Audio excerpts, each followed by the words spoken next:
Uh, Ladies and gentlemen, all I've heard in recent times is a load of excuses. A load of excuses. Just once, I want Graham Potter to just take some accountability. Just come up and tell us where you've got certain things wrong, as opposed to just shifting the blame here and there and everywhere. Just come out and tell us how you can improve personally. All right. Here we go, back again on the other side of the coin. Welcome back to the other side of the coin, ladies and gentlemen. Look, before we go through the news, I want to have a heart-to-heart conversation with you guys, and let me know in the comment section how you feel about this. Look, I know it might feel in recent times, everyone's bashing Graham Potter. Whatever he says is just getting bashed. Look, all of this culminates when you don't get victories. When you have a record of 2 out of 15, anything that you do will be very annoying to everyone else. As I keep saying, you need to win. Wins are the only thing that's going to change the morale, that's going to change the outlook, that's going to bring some sort of, a sweet taste on fans' lips. Do you know what I mean?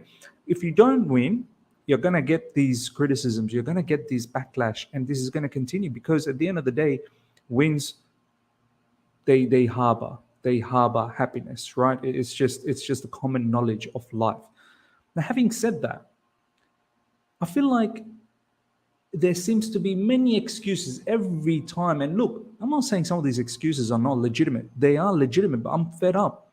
Just once in the press conference, I would love Graham Potter to come out and actually state that, you know what, look, there's a lot of things that have gone against us, but I'm not going to sit here and talk about all of that. I'd rather speak about what I can do, what I have done, things that I've probably got wrong as well whilst doing this, and that's fine.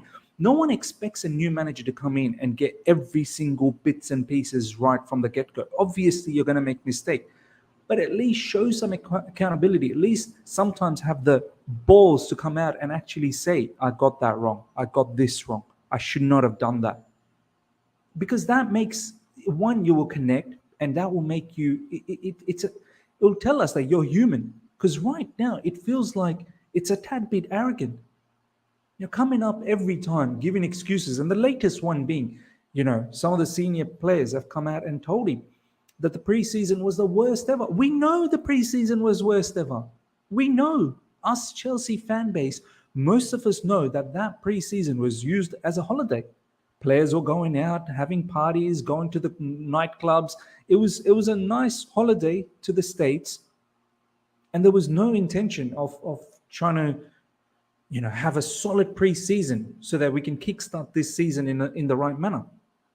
But saying this, late February, coming here and saying some of the senior members have reached out to me and said that the preseason was the worst that they've had. What are you trying? Is that another excuse on top of all the other excuses that you've given in recent times? Injuries, new players coming in, whole heap of changes within the structure of Chelsea Football Club. We know, we've heard it. Tell us what you can do now. Tell us where you've gone wrong and how you can rectify that. Our previous manager, you think he didn't have enough excuses? He probably had the most excuses if he wanted to. But yet, Thomas Tuchel somehow managed to still finish in top 4. Came third last season. Took us to 2 domestic finals. We won the Super Cup. We won the Club World Cup. Personal issues last season as well. Going through a divorce. Sanctions. Lukaku self-imploding.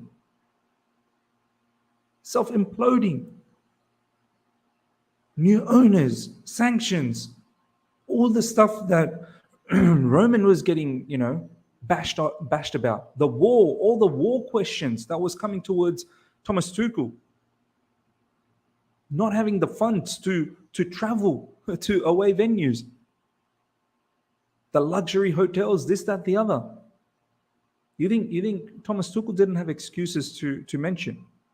But instead, he wanted to just focus on the match. He wanted to just focus on what he can do. And one of the things that I loved about Thomas Tuchel, and this is something that's been going around in social media since we hired Graham Potter, everyone seems to be bashing Thomas Tuchel whenever they get the opportunity.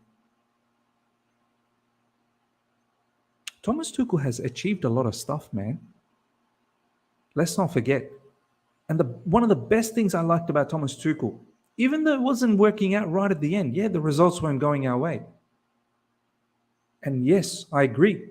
And I will admit, if the results continued that way, even Thomas Tuchel would have found himself in trouble. But the thing I liked about Thomas Tuchel is he took accountability. There were times he would come to the press conference and he'll actually say, I got that wrong. I should not have done that. Several times he said that. And when he does things like that, you can connect. You feel like, okay, we saw that as well, and I'm glad you saw that too. We can connect. Graham Potter comes into the press conference. I could do no wrong. I did nothing wrong. Everything I did was bang on. It's this, that, everyone else. That's stuffing me up. Mother Nature stuffing me up. Just once, I would love to see Graham Potter come in, post-match, pre-match, press conference, whatever it is, any type of interviews, and actually just say, look, I'm learning as well. I've screwed up a few times. I put my hand up. Some blame is for me as well. In recent times, we heard him say after the Southampton game, some of you guys may believe I'm the problem. And then he goes on to say, I think you're incorrect. It's just, I don't like it. I don't like this level of arrogancy. Just be open. Let's have a look at some of the news, ladies and gentlemen, now. Let's see what's going on there. Graham Potter reveals some of the experienced players told him it was the worst preseason they've ever had with Chelsea. Thomas Tuchel was in charge. This is from Simon Johnson from The Athletic. We know it was one of the worst preseason. Even Thomas Tuchel complained about that. Should be blamed on the owners personally to organize that kind of a preseason. Made it seem like a holiday. Do you know what I mean? So, Thomas Tuchel said, he wanted certain players in before the preseason. And we just, but once again, I don't blame completely the new owners because they just arrived at that time. Look, it is what it is. It happened. It is what it is. Sitting here in February and talking about a poor, preseason, and that's what's affecting.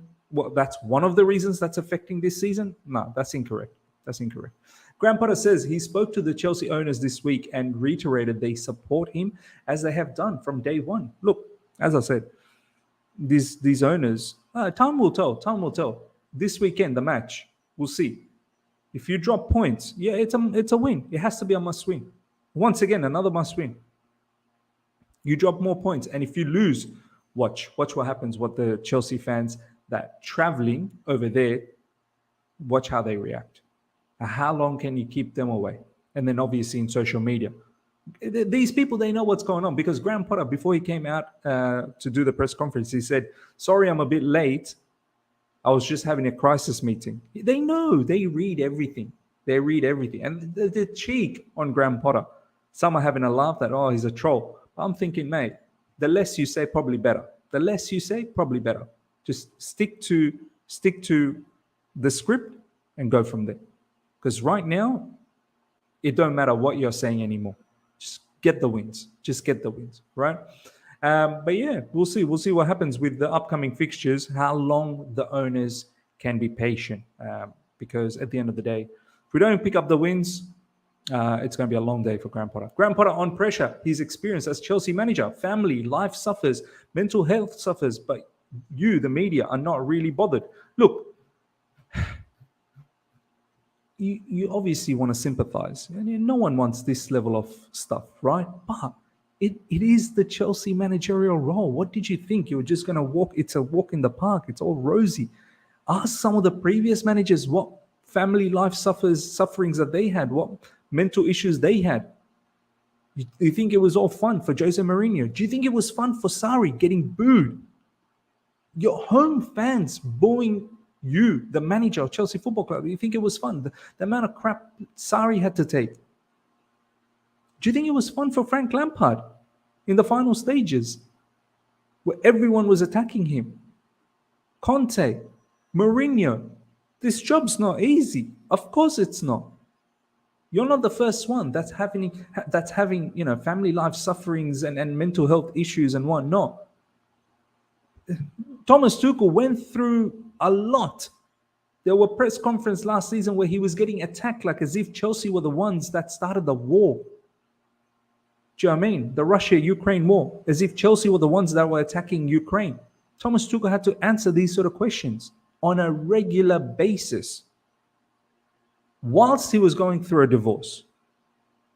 Whilst his own player, Romelu Lukaku, coming out and saying whole heap of stuff against Chelsea, against the manager.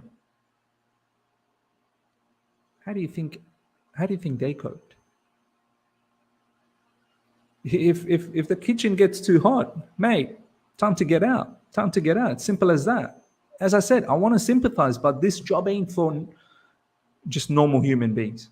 You need to have thick skin to be a Chelsea manager. I'm sorry. It's only going to amplify even more. It's probably going to get worse. The more wins that we don't pick up, the more points that we drop on a regular basis, it's only going to magnify even more. And you just got to find a way to deal with it. Potter, nothing I will say will convince our supporters. My actions, results will have to. 100%. At the end of the day, it all comes down to you got to win. You got to win. The more you don't win, the more criticism and the more backlash you're going to see. And it's only going to get difficult. It's only going to get difficult. All right, ladies and gentlemen, let me know what you thought about everything we've said in regards to Graham Potter. In shifting the blame. I'm just fed up, man. Just own up. Take ownership. Honestly, just take some ownership. Come out and say where you got things wrong sometimes, as opposed to just shifting the blame left, right, and center. And maybe that way, at least we can connect to a certain degree. Because right now, it's very difficult. Like, I know there'll be fans out there, they'll say, Miz, oh, you're just being harsh. You know what I mean? Like, anything he's saying, you're just being harsh. It's difficult. It's difficult. People need to understand. Right now, without getting victories, is very difficult. 2 out of 15 is not a position where you can sometimes stay rational. It is emotional. 2 out of 15 for Chelsea Football Club is very, very emotional situation. All right. Let's have a look at the next bit of news. This is in regards to Joao Felix. In recent times, he's said how to pronounce his name. It's Joao. It's not Joao. It's Joao Felix. That's how you pronounce his name. These are some of the comments coming from Joao Felix. The position I play in and the way we play at Chelsea is different from how we played at Atletico. I have much more freedom to put my football into practice to be at my best. I'm feeling good here. It's just getting results, and then it's perfect. Beautiful. I love it. It seems like from all the quotes that he's saying, he's really enjoying his time. Like, the freedom is back. It's like he was in a prison in Atletico Madrid, and finally he's getting himself to express in the field. And you can see the kind of football that he's playing. He's got that free roll. He's got the freedom to roam around anywhere and pick up the ball from anywhere. And he's got the freedom to drive with the ball, got the freedom to, find those key passes. Whereas, in Atletico Madrid, I think it was more systematic. He was only allowed to do certain things, and he had to be positioned in a certain manner. Whereas in Chelsea, he has been given the license. Just you be the creative hub. And he's loving it. He's loving it. Joao Felix continues to say, I was at Atletico for 3 years and I didn't have a chant. Here at Chelsea, I had one after one game. He loves it. He loves it.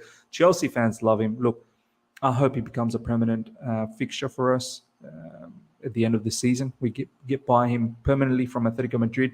We need, players like him. I feel like he's young and he's not at his peak yet. And if we can get him to stay at Chelsea when he's at his peak, I think that could be a devastating situation for us, where we can hopefully yield a lot of, positive impact from him down the track.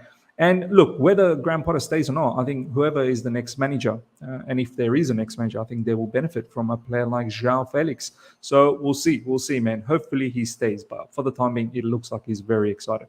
All right, now, In regards to some stadium redevelopment news, Chelsea are hoping to reach a decision on the redevelopment of Stamford Bridge by this summer, which is fantastic. So hopefully, and I've said, I think 40,000 for Stamford Bridge, just a joke. A club of our size, even 60,000 is probably not good enough, but I think that might be the next step. Get it to 60,000, and hopefully, I don't know, down the track one day, can we even have an 80,000 stadium? Possibly not at Stamford Bridge. Maybe there isn't enough real estate available to create double the size of the stadium.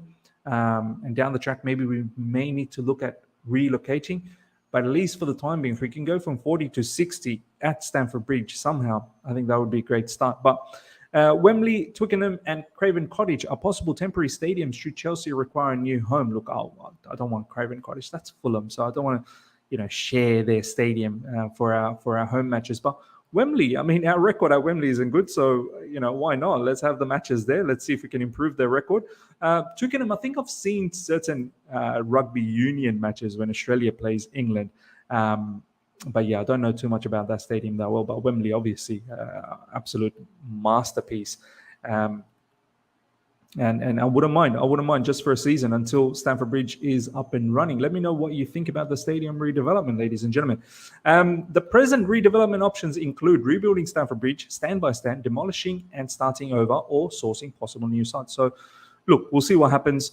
I think rebuilding Stamford Bridge stand by stand, that might be the way to go about. I don't know. Let's see. If they think that it's probably more from a financial standpoint, it makes more sense to maybe demolish the entire stadium and just build it again to have more seats available. But perhaps stand by stand could be the way to go. But we'll see, and also possible new sites, where Chelsea could go down the track. It's up in the air. Breaking: Chelsea owner Todd Bowley and partners are interested in acquiring 100% stake in Strasbourg and have recently met with club president Mark Keller. Look, this is the multi-club model that we're looking at. Strasbourg being one of the latest ones. Strasbourg, what in French league? Strasbourg fixtures. Let's have a look at fixtures. They're 15th. Yeah, they're 15th. Let me just bring this up. Table. They're a League One side. Strasbourg are 16th at the moment. Okay. So they're in League One. League 1. So look, I don't mind. I think the French league, it's a good league. For me, it's probably, in terms of physicality, in terms of, I wouldn't say intensity, but definitely physicality, it does match up with the Premier League. And this is why players coming from the French league has generally done well in the Premier League. So look, I don't mind this one bit, Strasbourg from Liga, and to be able to send some of our players there to develop, that's perfect. There's a lot of stars that come up from Liga and they end up costing a lot of money. So if we can get a first-hand dibs on that particular league, why not? Ladies and gentlemen, let me know how you felt about everything that we've talked about, especially in regards to Graham Potter and shifting blame and whatnot. Do you agree? Do you not agree? In the comment section, respectfully though, please, in the comment section, if you've enjoyed this video, smash the like button. If you're here for the first time, subscribe, hit the bell notification to stay in touch with all my content. I shall see you guys for a live tomorrow morning UK time, and we'll catch you then. Until next time, see ya.